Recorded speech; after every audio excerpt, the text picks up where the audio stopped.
Hey there, this is Imtiaz Ahmad from JobReadyProgrammer.com, where we teach thousands of students how to code and get jobs in software development. In this video, I want to talk about the conscientious developer. What is a conscientious developer? Well, there are certain things that certain decisions that you have to make in your life to get to certain places in your career into the future.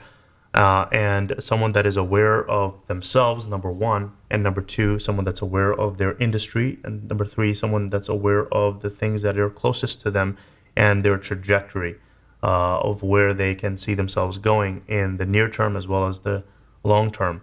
They prefer a low time preference, right? That is a conscientious developer. And I'll give you an example.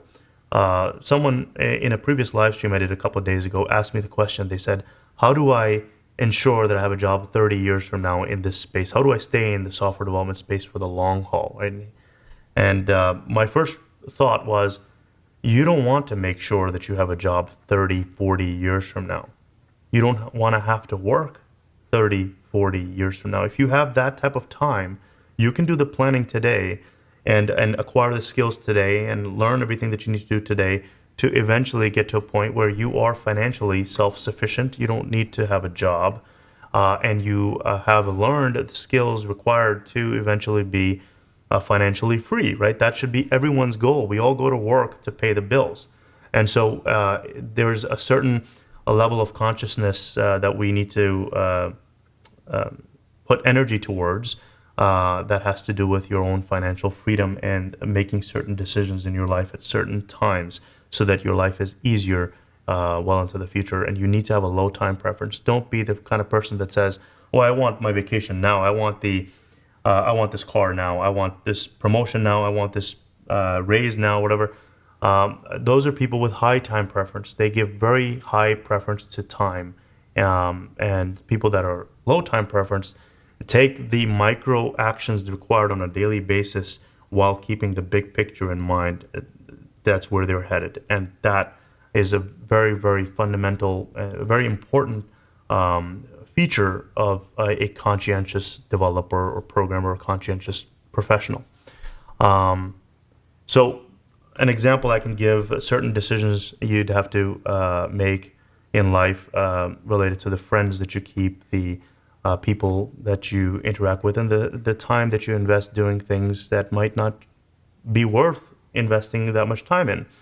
I remember when I was in the corporate workplace, this was before I went completely remote 4 years ago, when I was working at an investment bank in Wall Street. I won't say the name, but it was in fintech space, and I noticed people there would work way longer than they had to.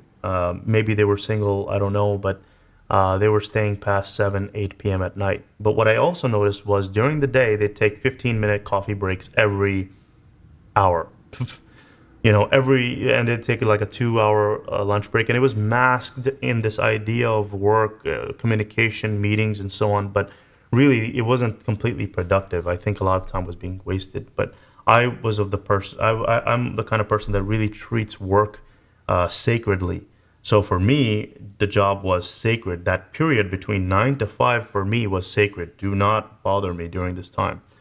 And I would get the work done, and I would be hyper efficient and hyper, productive during that time period. But after I left work, you wouldn't hear from me in emails, right? There were people sending emails at 8 p.m., 9 p.m., 10 p.m., and that's just, in my opinion, that's not a healthy lifestyle.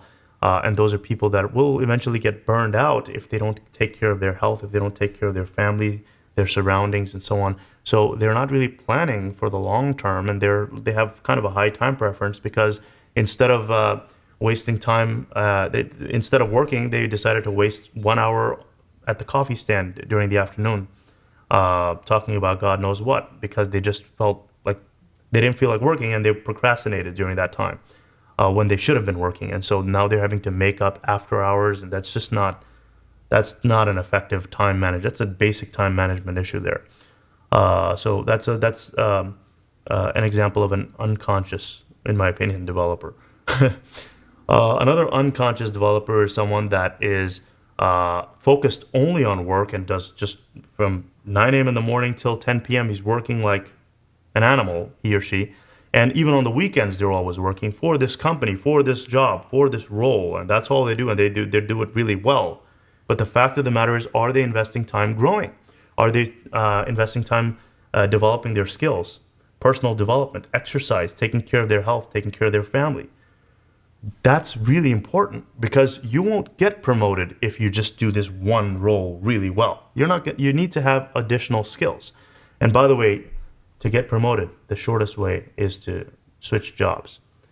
If you stay at that same role, do the best you can, work harder than everybody else, it's still going to be harder for you to promote in that position than it would be if you were to acquire the additional skills required and jump ships.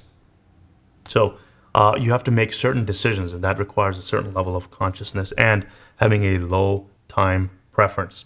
Doing the things that are needed of you to be done on a daily basis, such as maybe investing that 1 hour to read that book every single day, investing that 1 hour to exercise in the morning.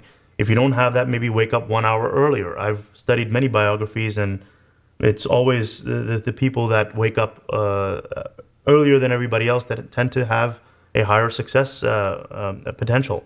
And so you want to do that as well. Try that if it works for you.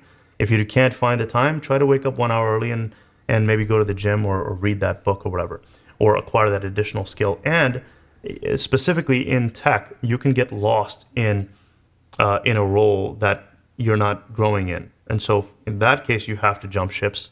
And then also, you can also get lost in a role where you're having to constantly keep learning things that are not developing you as a person, but you're just learning how this UI feature just keeps changing from framework to framework, and you wasted so much time learning framework after framework and after framework, but you haven't actually ever deployed a microservice on AWS or something, and you haven't acquired the DevOps experience. You haven't learned enough about the databases or how data is managed in relational or non-relational databases. You're still stuck in the front end, and every couple of months you're having to relearn new frameworks. They keep updating, and you're stuck in this UI hell. That's not growing either. You might be investing so much time learning, but that's not really growing. So you have to be conscientious in that respect as well. So many different areas that you have to be aware of. And then, of course, after the 9 to 5, that time should be for your family. That should be also treated sacredly.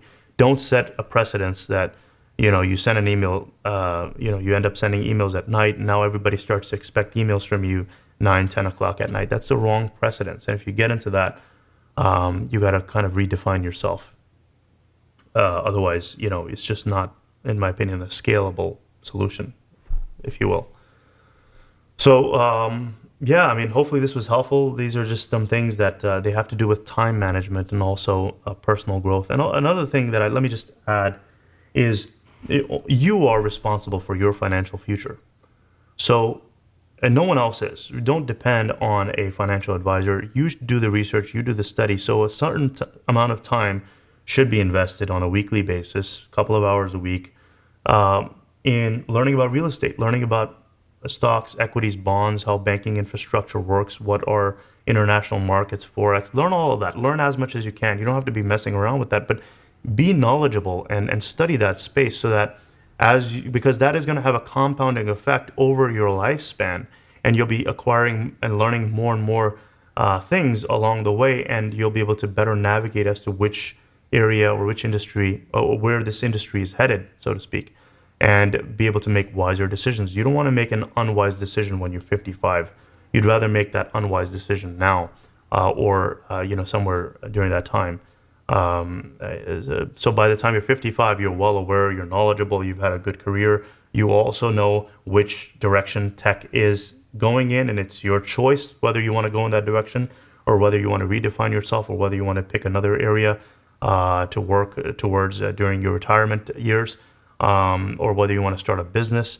These are things that require a low time preference, conscientiousness, and just being careful and diligent, with whatever it is that you're doing. And yeah, sacrifice now for the future, but don't sacrifice on the wrong things. The company that you work for is going to outlast you. It's going to continue to hire people, hopefully, and grow, and so should you. You should be growing on your own path or wherever it may take you. But don't become don't become a slave for any company. That's important. But treat that job or whatever it is with sacred respect and do the best you can. But make sure you're balanced in all of the different areas in your life so that you can outlast everyone and succeed in the long run. All right, so thank you for watching. Hopefully this video was helpful. Make sure to like this video, subscribe to the channel, and I'll see you in another video. Thank you.